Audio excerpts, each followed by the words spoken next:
boa tarde. É um prazer muito grande estar aqui, né, na minha atual terra, para falar um pouquinho. E aí, o meu tema, né, é arte, educação, tecnologias. E eu vou falar um pouquinho também dessa questão do pós-digital, quer dizer, pegando o que temos mais atual nessas questões de tecnologia e educação, tá? Eu começo com uma citação de um artista que trabalha arte e tecnologia de uma forma bastante consistente, né, e integrando tanto a arte como a tecnologia como indissolúveis entre si, né, uma coisa só. Mas o que ele coloca aí é a importância da arte nesse campo, não só da estética, mas também da sociedade de maneira em geral, né? Numa época em que a gente está vendo essa questão artística, estética, assim, sensível, emotiva, tal, se esgarçar um pouquinho. Então, a arte hoje, né, durante muito tempo, a gente tinha aquela questão, a arte é o que é belo. Hoje a gente não está mais tratando disso, né?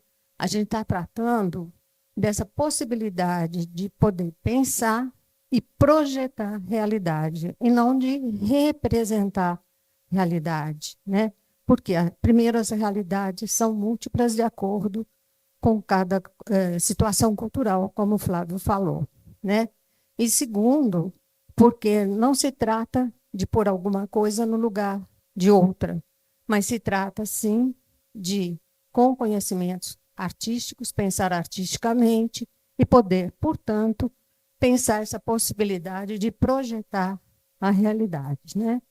Essa busca, então, vai ser busca tanto por novas formas de apresentação, quanto por novas sensibilidades, né? Não só com imagem e som, porque antes, e ainda muita gente, às vezes, quando fala de arte, lembra de quadro na parede, né? Porque aí, para falar que tem som, tem que ser música, né? Para falar que tem gesto, aí tem que ser dança, ou tem que ser teatro, na fala, etc. e tal. Hoje a gente já está considerando essas fronteiras borradas que a gente fala, né? Hoje a gente pode considerar assim, por quê? Porque a arte é parte da cultura, que tudo que for cultural, no sentido estrito, né, de representar identidades, pode ser considerado arte. Então, a gente acaba, inclusive, com aquela diferenciação entre arte erudita, arte popular, arte artesanato, né? Considerando esses pensamentos possíveis, sensíveis, estéticos, etc. E tal. Tudo bem? Agora, vou fazer uma distinção entre arte, educação e ensino-aprendizagem em arte, porque na área a gente está fazendo isso. Tá? Então, arte e educação são ações em que se usa materiais ou ações artísticas, mas com um foco em outra saída que não seja em aprender arte, né? Então, por exemplo, projetos sociais, projetos de educação, normalmente trabalham muito com arte e educação, né? Por quê? Porque usam essas ações, esses materiais, mas o foco é, através das ações, com o uso dos materiais, produzir alguma coisa para acabar com a violência, para promover integração, né? Ou para melhorar a coordenação motora. Tá? Então, quando a gente está tratando de arte e educação, a gente não necessariamente está tratando com alguma coisa que pessoas especialistas em arte estão fazendo, né? Pode ser pessoas que tenham uma vivência em arte, mesmo não tendo essa formação inicial, etc. e tal, tá? E é muito benéfico que isso seja feito, é muito bom que isso seja feito. Já quando a gente fala em ensino-aprendizagem de arte, a gente está falando, então, que o foco é aprender arte, é ensinar a aprender arte. Eu sempre uso ensinar barra aprender, porque eu acho que a gente não existe aprendizagem se não houve ensinamento. E não há ensinamento se não há aprendizagem. Então, quando às vezes o professor fala, eu falei já 20 vezes, eu já ensinei 20 vezes e ele não aprendeu. Se ele não aprendeu, não conseguiu ensinar, né? Então, eu sempre uso as duas palavras juntas ali, tá? E outra coisa, eu uso arroba para definir todo qualquer gênero, tá? Então, esse foco em ensinar a aprender artes, né, tendo tratar artes como uma área de conhecimento mesmo, quer dizer, uma área que exige aprendizagem, exige cognição, quer dizer, exige construção de conhecimento, né? E a disciplina, então, se chama arte no singular, tá? Porque aí ela tem as 4 modalidades artísticas, né? Artes visuais, dança, música e teatro. O que não quer dizer que um professor ou uma professora sozinha tem que fazer isso, não, tá? A lei não fala que é para um sozinho fazer. A lei fala que deve ser especialista, né? Mas a gente pode contar nos dedos, né? Qual é a escola que consegue, que tem o projeto de ter as 4 modalidades artísticas com pessoas especializadas. Eu conheço prefeituras que fizeram, por exemplo, Diamantina. O que eles fizeram? Tem 4 escolas da prefeitura. Cada uma contratou de uma modalidade artística. E os 4 professores dão aula nas 4 escolas, né? Então, eles garantem esse aprendizado especializado, com professores especializados, né? E conseguem fazer outra coisa que são os projetos integrados, né? Porque hoje, se você for pensar que vai trabalhar com teatro, você tem a questão do figurino, do cenário, do som. Então, os professores também trabalham juntos em projetos outros, tá? Falando de experiência, né?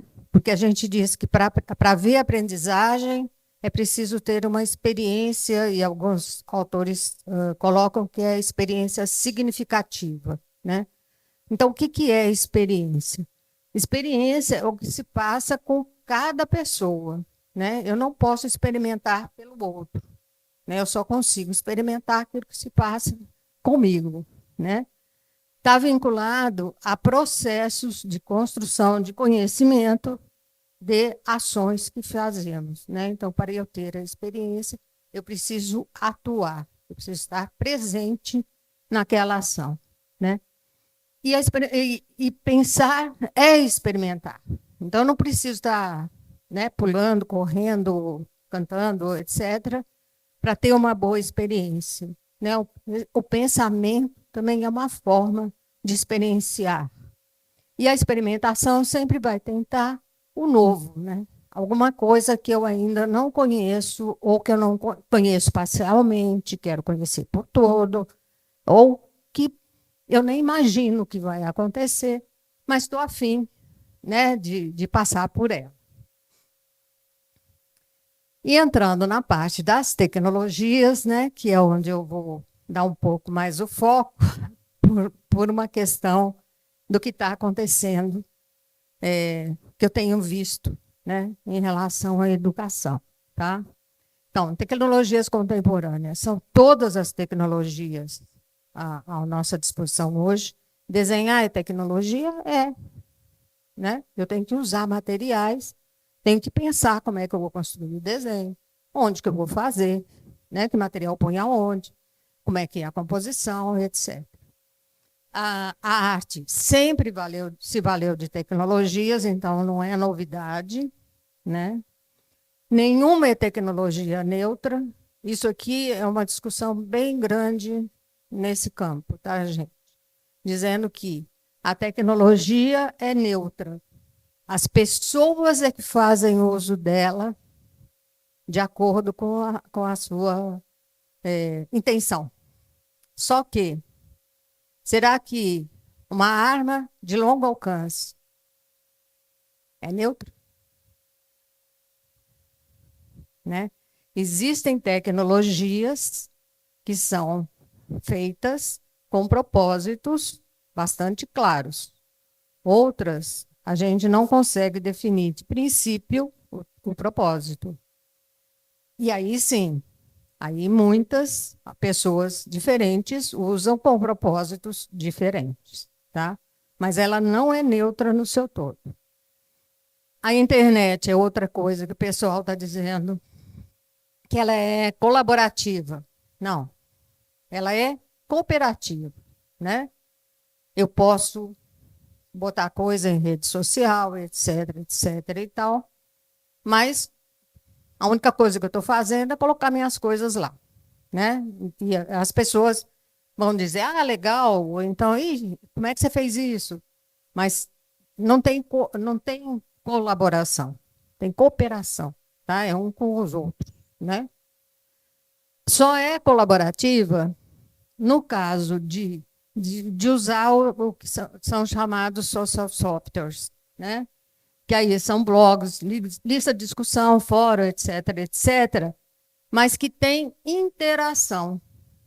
Então, a gente vai ter que separar, sim, quando existe interação e quando existe cooperação, né? Alguém me responder que o que eu pus lá está legal ou não está, não é interação, né? Eu não consigo nem abarcar qual é a intenção da pessoa de ter feito aquilo. Então, só é colaboração quando eu consigo usar esses softwares de uma maneira interativa, quer dizer, que as pessoas estejam realmente interagindo entre si. O ciberespaço, que é onde a gente trabalha, né, com as tecnologias, é o espaço que dá para a gente se comunicar, né, dá para a gente interagir com as pessoas ou simplesmente dá para a gente aparecer também. Tem gente que só põe coisa para aparecer, nem é, né? Mas a tal da ostentação está em voga também, né? Mas a gente tem que lembrar que esse espaço não é somente composto pelas tecnologias. Tem pessoas, né? Tem indivíduos. Cada pessoa tem os seus saberes, tem o que o Flávio estava falando, né? Tem a cultura em que esses sujeitos estão imersos, né? E como eles querem aparecer, como eles querem se posicionar, né? Então, tudo isso faz parte do ciberespaço. O ciberespaço não é só o espaço da tecnologia. E, de alguma forma, né, aquilo que a Heloísa estava falando, né, do território, né, e eu conheço aquele projeto, ele é magnífico, né,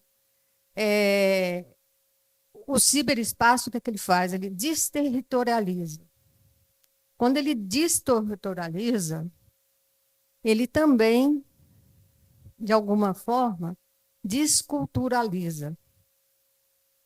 E a gente precisa tomar muito cuidado para não entrar nessa de abdicar da própria cultura da gente em favor de alguma outra coisa que não é nossa, mas que, como está no ciberespaço, e como isso é muito valorizado, né, a gente se deixa levar por essa desterritorialização. A gente tem que saber onde a gente está nesse espaço. Tá? E ele funciona como suporte, mas ele também pode funcionar, né, como suporte ao desenvolvimento da inteligência coletiva. E aí, falando de inteligência coletiva, a Heloísa hoje deu um exemplo claríssimo do que é inteligência coletiva, né? Que é a comunidade toda funcionando em favor dela mesma, né? E todos compartilhando saberes com todos, né? Eu tenho trabalhado bastante com indígenas atualmente, é a mesma lógica, né? Todos compartilham com todos os saberes, todos dividem com todas as tarefas, todos ajudam todas as famílias, todos cuidam de todas as crianças, né?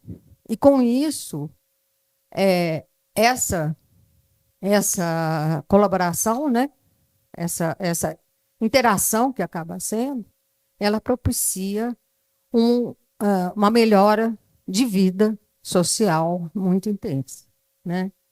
Então, inteligência coletiva é esse reconhecimento e enriquecimento mútuo, né? Só existe inteligência coletiva quando eu consigo aprender e outro consegue aprender comigo, né? Que é muita tarefa de professora, né? né?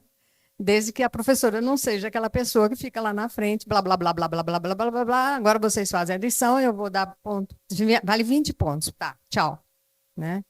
Então, essa inteligência coletiva é aquela em que a gente ensina, aprende, vivencia, propicia experiências, né? Constrói junto conhecimentos, tá? Então, é disso que a gente está falando. O ciberespaço propicia isso.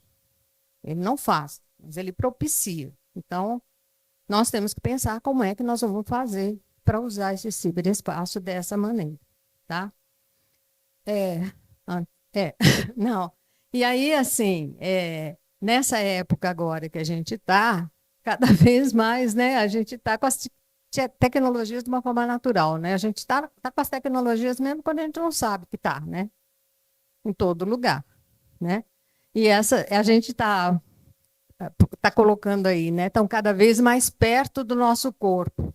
E eu acrescentei, estão quase dentro dele, né? Tem muita gente que já implanta chip na própria pele para algumas coisas, né? Só que todo esse modo de viver agora, né? E com essas são chamadas novas, mas não são tão novas assim, né? Mas com tudo isso, né? Por exemplo, o conceito de inteligência artificial é de 1950, né? Tudo isso faz com que a gente tenha uma vida. E se alguém falava antes que a nossa vida ia ficar mais simples com as tecnologias, ficou mais complexa, né? Porque a gente tem que dar conta de um monte de coisa e a gente abdicou de dar conta de outras coisas, né? Então, essa pós-digital aí que a gente está chamando, né? Que é a época que vem da web para frente, da web 3 para frente, né? Na verdade, é mais complexa, né? Em arte e educação, isso acontece também. Quando a gente pensa que não dá mais para a gente fazer algumas atividades sem que a gente tenha também o compromisso de gravar, de pôr no site, ou de, sabe, isso também tem influenciado.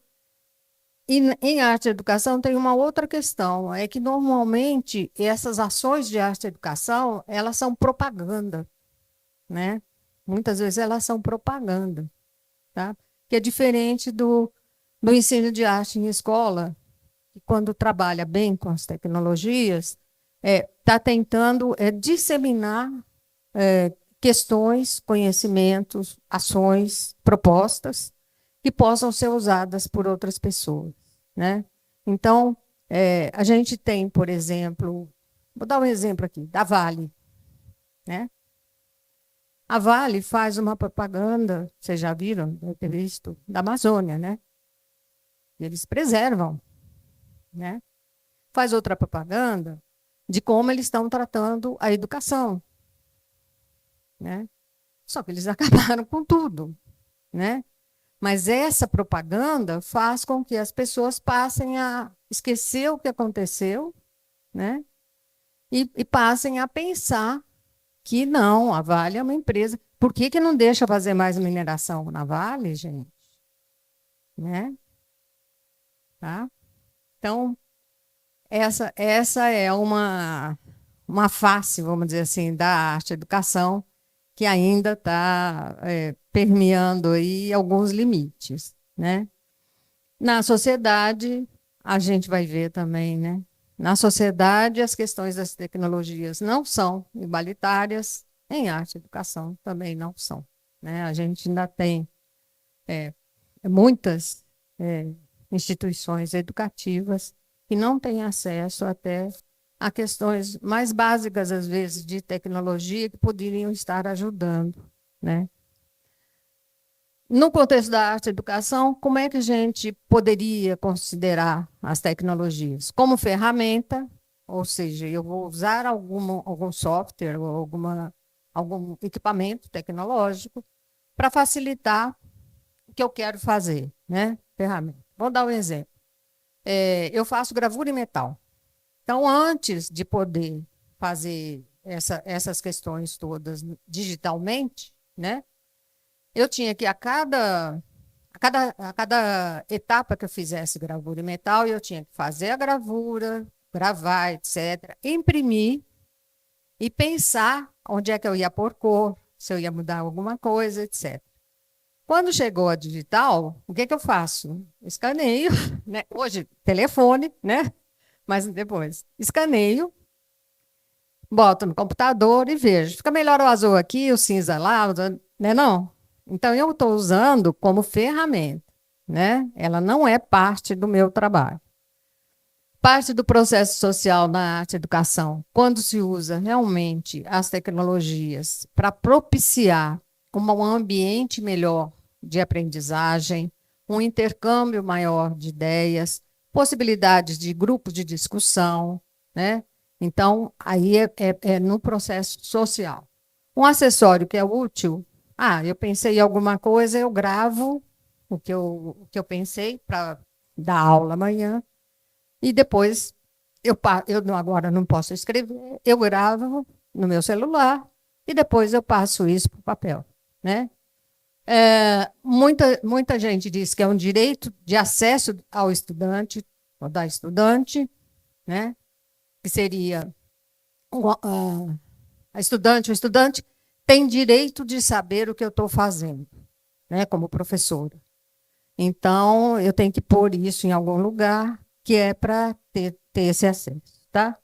E tem gente que considera que sem tecnologia não tem construção de conhecimento, ou seja, sem tecnologia o aluno fica sem conhecer, né? Sem construir conhecimento. A gente pode questionar cada uma dessas, né? Tá? E mais são as que são mais usadas atualmente. A gente não tem como hoje cair fora dessa bagunça aí das tecnologias, né? A gente está imerso nelas, né? Não tem jeito, tá? Só que eu tenho duas questões. Uma, que eu tenho que cooptar meus alunos para eles prestarem atenção ou para eles quererem fazer o que eu vou fazer em sala de aula. Coisa que não é tão difícil, vamos dizer assim, em relação à arte e educação. Porque, normalmente, os projetos de arte e educação eles já têm um público que quer fazer aquilo, né?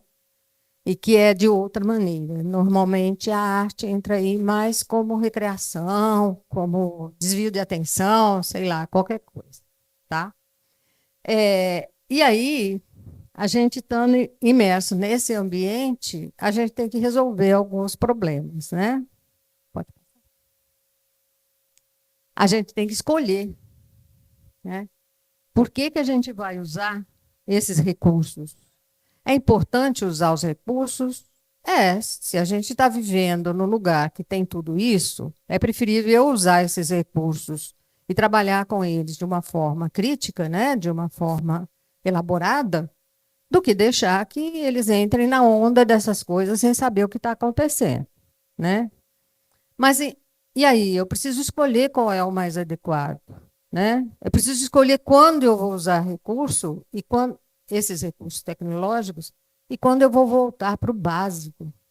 Porque se eu jogar o básico fora, eu vou estar deixando de desenvolver pensamentos artísticos que são importantes, né? E que a tecnologia resolve facinho, mas que não explica como que resolveu. Então, não faz pensar, né? E como detectar, então, esses, quando eu preciso cativar, né? Quando eu preciso de alguma coisa que seja efetiva. Nesse século XXI, então, a gente vai ter esse pós-digital influenciando cada vez mais, né? Mas são poucos ainda, quando a gente faz um levantamento, são poucos ainda que interferem assim na vida de aprendizagem, né? Porque eu estou considerando também que se há um tempo atrás a escola era lugar de informação, né? Quem tinha informação era o professor, professora, e você ia para a escola para aprender o que o professor e a professora sabiam, né? Hoje a informação está muito mais fora da escola do que dentro da escola. Só que, como é que eu filtro essa informação? Né? Quais são as informações confiáveis? Quais são as informações adequadas, né? Para que eu possa trabalhar alguma coisa em arte, né? Porque tanto a gente pode considerar que tanto em arte e educação quanto em ensino-aprendizagem de arte, a gente vai ter estudo, tá? A gente não está, a gente tá mudando de foco, né?